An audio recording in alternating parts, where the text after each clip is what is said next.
ఆదికాండం 16వ అధ్యాయం అనేది చరిత్రలో జరిగినటువంటి ఒక ముఖ్యమైన సంఘటన అన్నమాట. అక్కడ జరిగిన సంఘటన అనేది ప్రస్తుతం కూడా మనము దానికి సంబంధించినటువంటి ఫలితాన్ని అనుభవిస్తా ఉన్నాం.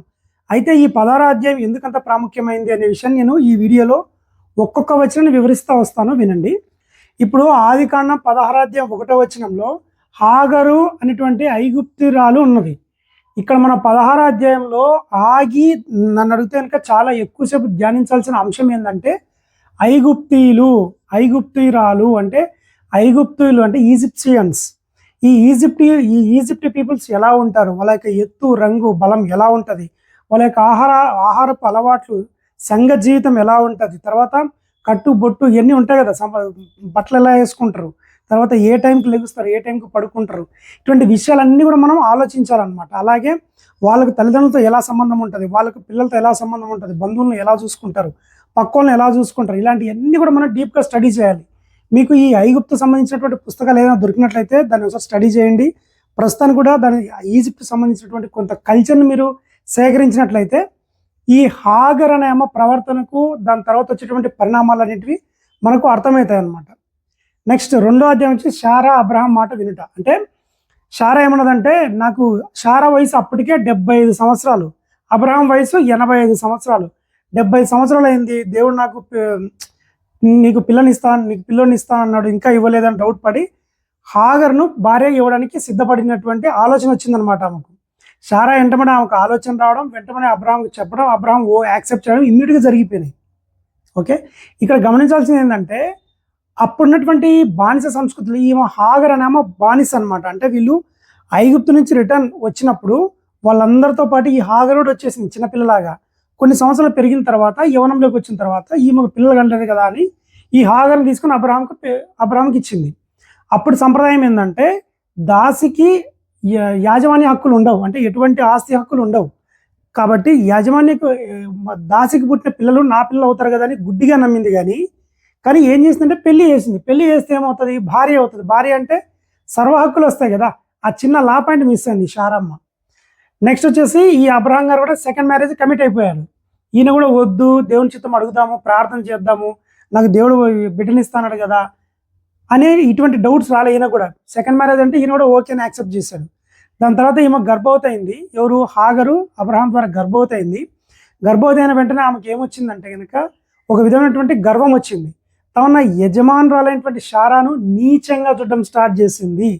ఈ నీచం అనే పదాన్ని మనం ధ్యానం చేయాలంటే ఈ హాగర్ యొక్క ఈజిప్ట్ సంస్కృతి మనకు అర్థమైతే ఆ నీచం అనేది ఎంత నీచంగా చూసింది అనేది మనకు అర్థమవుతుంది. మనకు నీచంగా అంటే ఏంటి, చూపులతో చూస్తూ ఉంటాం. అక్కడ ఎలా ఉందో పరిస్థితి. యాక్చువల్గా ఈ హాగరు అంత తక్కువ స్థితిలో నుంచి ఒక హై స్థాయికి తీసుకొచ్చింది శారానే కదా అని కొంచెం ఆ ఒబీడియన్స్ అంటే అనుకూలంగా అయితే లేదు. ఎందుకు ఇంత నీచంగా ఎందుకు యజమానురాలు ఇంత నీచంగా చూడాలి అనేటువంటి ఆలోచన ఎందుకు వచ్చింది అంటే ఆమె పెరిగిన వాతావరణం, ఆమె యొక్క జెనెటిక్స్, జీన్స్ అన్నమాట ఐగుప్తు నుంచి వచ్చినాయి. దాని తర్వాత శారా ఏం చేసిందంటే, నా ఉసురు నీకు తగులుతుంది, యెహోవా న్యాయం తీర్చును కాకని దేవుని పాపం మధ్యవర్తిగా వెంటబడే శారమ్మకు దేవుడు ఇప్పుడు గుర్తొచ్చినాడు, ముందు గుర్తురాలే. అయితే దేవా నాకు పిల్లలు పుట్టలేదు, నా ఏజ్ అయిపోయింది, 75 ఏళ్ళు అయిపోయింది, నాకు కూడా ఈ అదేమంటారు ఋతుచక్రం ఆగిపోయింది, పిల్లలు ఇస్తా అన్నావు, మరి నాకు అబ్రహాంకి పిల్లలు ఇస్తావా, ఇవ్వవా ఏంటి అని ప్రార్థిద్దామనేటువంటి ఆలోచన రాలేదు. ఆ ఆలోచన భర్తకు కూడా చెప్పలేదు. కానీ ఎప్పుడైతే ఈమె చేత నీచంగా చూడబడుతుందో అప్పుడు ఈమెకు జలస్, అంటే అప్పుడు ఈమెకు దేవుడు గుర్తొచ్చినాడు. అవమానం జరిగినప్పుడు దేవుడు గుర్తొచ్చినాడు అనమాట. ఓకే, ఉసురు తగులుతుంది అని ఈ విధమైనటువంటి శాపనార్థాలు, ఎందుకంటే ఇంకా ఉక్రోషం ఎక్కువ అయిపోయింది అనమాట. దాని తర్వాత 6వ వచనంలో అబ్రహాం మైండ్ సెట్ ఎట్లా ఉందో చూడండి. శారా వచ్చి చెప్పినప్పుడు, నీ ఇష్టం అబ్బా, హాగర్ నీ చేతిలో ఉంది, నీ ఇష్టం వచ్చినట్టు చేసుకో అన్నాడు. ఈయన మైండ్ సెట్ కూడా మనం ఆలోచించాలి. ఆమె దాసిగానే ఈయన మైండ్ సెట్లో ఉందా, లేదంటే భార్యగా ఉందా? ఈయనకు హాగర్ అనే భార్య కదా, భార్యను తక్కువ చూడడం ఎంతవరకు కరెక్టు?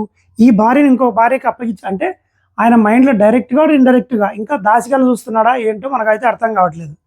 కానీ శారాయికి కంప్లీట్గా సరెండర్ చేశాడు. ఆమె విపరీతంగా శ్రమ పెట్టిన తర్వాత నేను కొన్ని కీ పాయింట్ రాసుకొని ఎక్స్ప్లెయిన్ చేస్తూ వెళ్తూ ఉన్నాను. మీరు తర్వాత 16వ అధ్యాయం చదివినట్లయితే నీట్గా అర్థమవుతుంది. ఓకే, దాని తర్వాత హాగర్ను శారాయి పెట్టిన బాధలు తట్టుకోలేక హాగర్ ఇల్లిడిచి వెళ్ళిపోద్ది అనమాట. మీరు ఒకసారి ఆలోచించండి. వీళ్ళు దేవుని ఎరిగిన కుటుంబం కదా, ఒకరిని ఇబ్బంది పెడుతున్నారు, ఒకరిని హింస పెడుతున్నారంటే ఏ స్థితికి వెళ్ళిపోయిన మైండ్ సెట్ అంటే దేవుడికి దూరమైనప్పుడు మన మైండ్ అనేది సొంత నిర్ణయాల వైపు ఆలోచిస్తుంది. ఈ ప్రశ్న చాలా ఇంపార్టెంట్ అనమాట. ఎక్కడి నుంచి వచ్చావు, ఎక్కడికి వెళ్తున్నావు అని. ఈమె ఎక్కడి నుంచి వచ్చింది, ఐగుప్తు నుంచి వచ్చింది అనే విషయం ఆమెకు జ్ఞాపకం ఉండాలా. నీ వచ్చిన స్టార్టింగ్ పాయింట్ నీకు జ్ఞాపకం లేకపోతే నేను ఇది, నా డిజిగ్నేషన్ ఇది, మా నాయన ఇది, ఇవన్నీ కాదు. నువ్వు ఎక్కడి నుంచి వచ్చావు, ఐగుప్తు నుంచి వచ్చింది, నువ్వు ఎక్కడి నుంచి వచ్చావు, పాప జీవితం నుంచి వచ్చినావని. ఎక్కడికి వెళ్తున్నావు, వాట్ ఈజ్ యువర్ టార్గెట్. తిరిగి మళ్ళీ ఐగుప్తుకి వెళ్ళిపోతున్నావా? ఎందుకంటే మధ్యలో ఒక ఊరు ఉంటుంది. ఐగుప్తు అనేది మంచి బిజినెస్ స్పాట్ అనమాట. దారిలో రిటర్న్ జర్నీలో ఒక ఏరియా దగ్గర ఇక్కడ బిజినెస్ పీపుల్స్ అంతా ఇక్కడ అసెంబ్ల్ అవుతారు. అక్కడ అసెంబ్ల్ అయినప్పుడు ఇక్కడ ఉంటుంది అనమాట ఈ హాగరు. ఇక్కడ నుంచి ఈ వ్యాపారస్తులు వచ్చినప్పుడు ఇక్కడ నుంచి వాళ్ళు ఐగుప్తుకి వెళ్ళిపోవచ్చు, వాళ్ళతో పాటు ఇంత భోజనం తీసుకుని ఆమె కూడా వెళ్దామని ప్లానింగ్ అనమాట. అర్థమైందా? తిరిగి పాప జీవితానికి వెళ్ళిపోవాలని ప్లానింగ్లో ఉంది. అటువంటి టైంలో దేవుడు దృష్టి అనేది ఎప్పుడు కూడా వీళ్ళు తక్కువగా ఉన్నారు. దేవుని దృష్టి అనేది ప్రతి ఒక్కరి మీద కూడా సమానంగా ఉంటుంది అనడానికి బెస్ట్ ఎగ్జాంపుల్ హాగర్ అనమాట.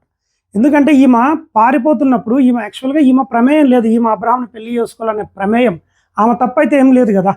కానీ చెయ్యని తప్పుగా ఆమె బలవుతుంది. ఆమె చేసిన తప్పు ఏంటంటే శారాను తక్కువగా చూసింది. తక్కువగా చూడడం అంటే నీచంగా చూసింది. దీనికి కారణం ఏంటి? ఐగుప్తులు ఆమె యొక్క జెనెటికల్ ప్రాబ్లం, జెనెటికల్ డిజార్డర్. అలా కాకుండా పక్క దేశం నుంచి తీసుకొచ్చి ఇవ్వడం ఎంతవరకు కరెక్ట్?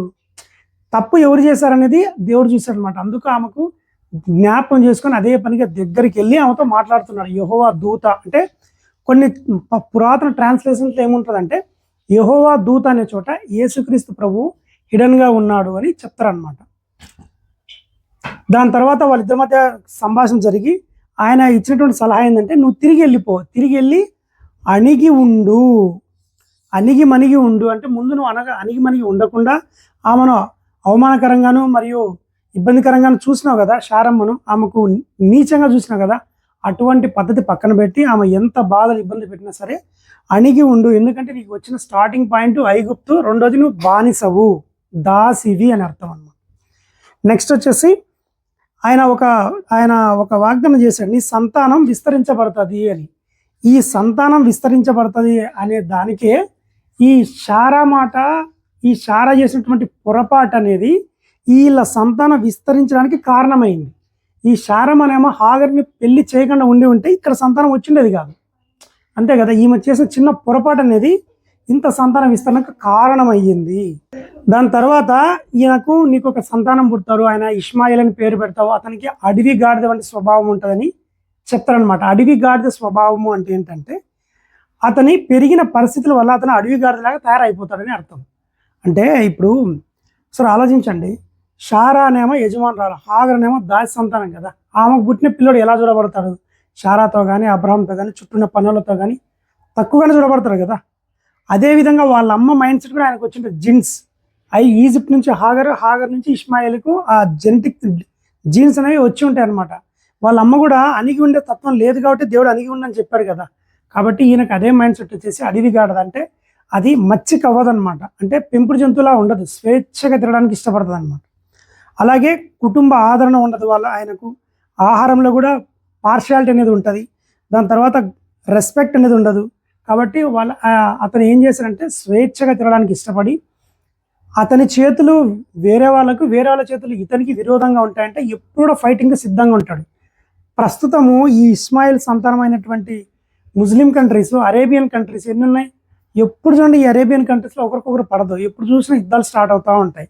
ఎందుకంటే వాళ్ళ స్వభావం అది, మైండ్ సెట్ అలా అనమాట. వాళ్ళ అమ్మ నుంచి ఈజిప్షియన్ మైండ్ సెట్ వచ్చింది. అందుకని మీకు స్టార్టింగ్లో చెప్పాను, ఈజిప్ట్ గురించినటువంటి ఎంత మీరు అనలైజ్ చేస్తే అంత మీకు ఐడియా వస్తుంది ఎందుకు ఇంత స్వభావం జరుగుతుంది అని. రైట్.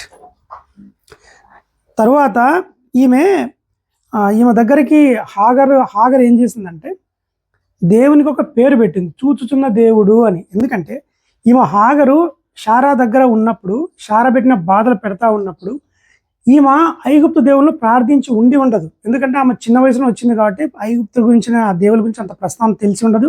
శారమ్మ పెట్టే బాధలు భరించలేక హాగరు, నన్ను చూస్తున్నాడా దేవుడు, నన్ను పట్టించుకుంటున్నాడా, వీళ్ళ దేవుడు వీళ్ళ దగ్గర ఉంటే వీళ్ళు ఇంత ఇబ్బంది పెడుతుంటే వీళ్ళ దేవుడు నన్ను చూడలేదా అని క్వశ్చన్లు వేసుకుంటూ ప్రార్థిస్తూ ఉండేది.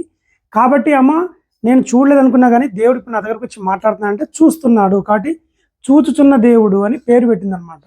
మన బైబిల్లో ఒక అన్యురాలు దేవుడికి పేరు పెట్టడం అనేది ఏకైక సందర్భం ఇది ఒక్కటే, ఇంకెక్కడా లేదు.